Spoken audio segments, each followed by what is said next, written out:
¿Qué vamos a contar? En principio, ¿por qué lo llamamos así el título? Teresa Miserere gozoso. Pues, como veis, la palabra miserere remite un poco a la muerte y el gozo, pues ya sabéis a qué remite. Jugamos ya entonces con la paradoja, esa paradoja que es parte del barroco y esa paradoja que también llevó adelante la propia santa. ¿De dónde partimos a la hora de decir qué demonios se puede contar de Santa Teresa? Pues, hombre, leídos muchos documentos, leídos muchos papeles, pues te vienes un poco abajo, pero cuando lees a gente sabia, como Pepe Jiménez Lozano o como Teófanes Ejido, pues dices, caramba, si ya lo tengo. ¿Qué dicen Teófanes o Pepe Jiménez Lozano? Parece que, bueno, que la mística ya la conocen, que conocen también su santidad, pero que les encantaría conocer a la mujer, que les encantaría conocer a la persona. Y bueno, pues en esas estamos. Es decir, ¿qué vamos buscando? Vamos buscando una persona. Sorprendente, claro, y más sorprendente cuando te pones a leer algunas biografías y te quedas estupefacto. ¿Qué hizo Santa Teresa hasta que empezó a fundar, hasta que empezó a escribir? Tenía 47 años cuando fundó San José, el primer convento descalzo. 47 años, en 1562. Como esta mujer, dura, testaruda, afectiva, amante de los suyos, leal hasta la extenuación con las personas que le amaban, fue capaz de, en 20 años, los últimos de su vida, crear una cosa maravillosa y sorprendente que son las descalzas y los descalzos, que también los creó ella, y largarse por ahí kilómetros y kilómetros andando con barros, con mulas y con chinches. Pues esa fascinación por decir de dónde viene todo esto es lo que nos ha impulsado a hacer un espectáculo que acaba precisamente en 1562. ¿Por qué? Pues porque todos esos años que van para atrás son esa labor policial, esa labor pequeñita por nuestra parte, por ir encontrándola. Se la encuentra en sus escritos, en la vida, en las fundaciones, pero son escritos, en el caso de la vida sobre todo, que remite al pasado. Y como toda buena biografía, pues cuenta muchas verdades y omite muchas cosas. ¿Por qué no nombra a su madre? ¿Por qué no nombra a su padre por el nombre? Pues aquí empezamos un poco. Ahora ya vamos a empezar a hablar del argumento. El argumento está tomado de 3 piezas fundamentales. Su ascendencia conversa, es decir, descendía de judíos, su papel como mujer en una época tremendamente misógina. A medida que iba avanzando el siglo XVI, España mentalmente iba dando la vuelta al revés. Y después su pelea con lo que yo llamo la honra. ¿Qué es la honra? Nosotros que nos dedicamos al teatro clásico, pues la vemos todos los días. Vamos, cuando entramos en un texto de Calderón o de Lope, pues honra y honra y honra. En el caso de Teresa es, para mí, lo más maravilloso que me ha ocurrido. He entendido lo que era la honra explorando a esta mujer. Para empezar, las mujeres no tenían honra, sino que detentaban la honra de sus padres, la honra de sus maridos. La honra de sus maridos. Ellas penaban por todo. Había muchos excluidos, entre ellos los conversos, entre ellos los labradores, entre ellos tal, que tampoco tenían honra. Y ella lo que hizo fue decir, con perdón, a la mierda, yo voy a fundar una orden donde todos vamos a ser iguales. Aquí va a poder entrar todo el mundo, venga de donde venga y sea de donde sea. Si es rico, si es pobre, si viene del campo, si está... Eso es sorprendente. Los tres pivotes entonces giran en torno a este ser contradictorio, paradójico, miserere gozoso, que es ella, que siempre quiso ser una señorita, siempre quiso ser una señorita de bien, pero al final tuvo que decidir y decidió hacerse monja. Quizás también le pasó lo mismo que a Sor Juana Inés de la Cruz, de la que aparecen textos también en este montaje. La única forma que tenía de tener un mínimo de libertad era estando en un convento. Es difícil de entender eso, pero eso es lo que ocurría. Entonces ella entró ahí y experimentó, vivió como una más en un convento enorme, el de la Encarnación, que tenía entonces 150 monjas. Aquello era un desbarajuste, un tal... quedaban con el novio por las noches, se pasaban tal, se besaban, bueno, un disparate. Y vamos a la pelea que tuvo con ella misma, que fue decir, pero es que esto, ya que estoy aquí, ya que quiero, ya que hablo con Dios, ya que me siento querida, ¿por qué no hago yo algo? Y ese hacer algo, que normalmente podríamos decir, bueno, como era santa, no, ese algo está en contacto con los demás, en contacto con las que hacen, con las monjas, en contacto con la gente de fuera, en contacto con doña Guiomar de Ulloa, en contacto con los jesuitas, que fueron un poco las primeras personas que fueron capaces de torear ese miura que era ella.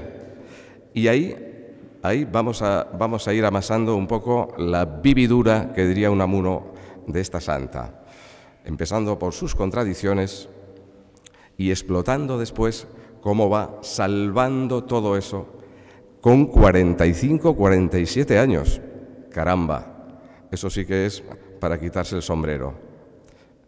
Esa paradoja, esa contradicción, esa pelea es la que pretendemos mostrar, pero sobre todo mostrar a la persona delante de sus propias realidades y delante de una sociedad que coartaba continuamente, pues incluso acceder a la espiritualidad. Las mujeres, lo único que pedía Santa Teresa es, por favor, quiero dar voces, déjenme, por favor, compartir a Jesús como ustedes. Algo así de sencillo era imposible para ella. Se ha dicho que es la primera feminista de la historia, y aunque solo sea por esto, que me parece mucho, claro que lo es.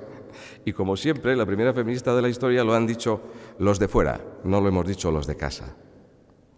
Es otra paradoja de este país, parece ser, que tienen que venir siempre los de fuera a decirnos cómo somos. El montaje va a ser muy sumario. Los objetos son importantes, los símbolos también, y sobre todo de lo que vamos a tirar es de lo que yo llamo la tripa de los actores. Creo que es un espectáculo de carne, de mucha tripa, de mucha creencia en lo que se hace. Por lo tanto, pues toda esa carnalidad, tendríamos que hablar un poco de la diferencia que hay entre el misticismo de Juan de la Cruz y el misticismo de Teresa, que es completamente diferente, y además le daba mucho San Juan de la Cruz a Teresa diciendo, ¿pero dónde vas? ¿Pero dónde vas? Que eso no se puede hacer, que no puedes amar al Señor así, que no puedes hablar con Él. Entonces, vamos a hacerlo todo de carne, es decir, hay un momento, por ejemplo, en la que se llama la segunda conversión, en la que no se le aparece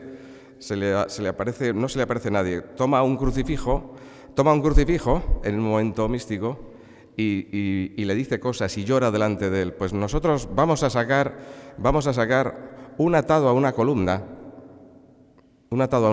de carne y hueso, donde ella va a experimentar lo mismo.